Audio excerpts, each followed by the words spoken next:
তোমার ভাই আমার ভাই মাসুম ভাই মাসুম ভাইয়ের চরিত্র ফুলের মতো পবিত্র। নেতা আসলে আপনি কি করবার চাইতেছেন? কিছুই তো মাথায় ঢুকতেছে না। আরে সুমন শুন, আমার সব ব্যবসায় লস যাইতেছে। আচ্ছা। তাই এবার চিন্তা করছি মেম্বারই নির্বাচন করবো। কি আপনার মেম্বারে নির্বাচন করবা? আপনার ঘরের বই তো আপনার ভোট দিব না। এই বেটা এগুলা কি কস? আমার ঘরের বউ ভোট দিব না মানে কি?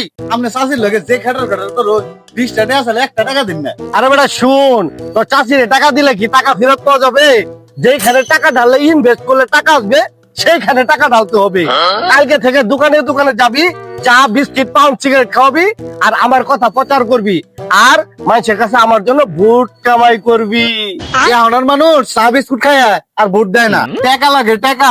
আরে বেটা ওই চিন্তা আগে আমি মাথায় রাখছি।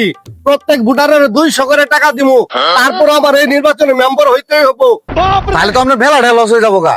আরে বুকা শুন, এখন 200 করে টাকা দিমু, মেম্বরি পার হয়ে আমু, একটা করে কার্ড দিমু, 5,000 করে টাকা নিমু, লাভ কত? 4,800 মানে 4800। মাসুম ভাই তুমি এগিয়ে চলো, আমরা আছি তোমার সাথে, মাসুম ভাই তুমি এগিয়ে চলো। আমরা আছি তোমার সাথে। আসসালামু আলাইকুম রশিদ ভাই, আমি এবার মেম্বরি দাঁড়াইছি, ভোটটা আমারে দিবেন। এর আগে আমার বিচার করা 10,000 টাকা খাইছো, তোমার আমি ভোট দিব না। ভোট চালের বাতা গুঞ্জা থুমু, তাও তোমারে দিব না। আমি ভোট দিমু যে সৎ লোক তারে ভোট দিমু।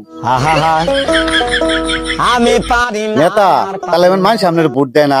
এ বেটা ধানের মধ্যে 2-4টা সিটা থাকবোই, চল আইগা। নেতা আপনি যেটা কইছেন ওইটাই করার লাগবো। 10,000 টাকা দেন তো পুরো ভোট সব কিনা ভালো লাগবো।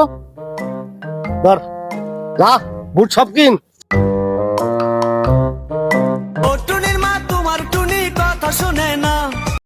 হ্যালো আরে হেলে মুলে বাদ দাও, সারাদিন যে কাম কাজ বাদ দিয়ে নতুন কিছু ঘুরতেছ। ঘরে তো কোনো বাজার নাই, এটা খেয়াল রাখছো? রে টেনশন করিস না, পকেটে 10,000 টাকা আছে, গাড়ি বেড়ে বাজার করুন। কি রে তুই আমার টেহাতে বাজার করে খাস? রাখেন না, আপনি কি লোক ভালা? আপনার পিছে পিছে ঘুরতাছি, আমার সংসার লাগে উঠতাছে, আপনার অন্তরে এটা আমার বাজার করা লাগবো।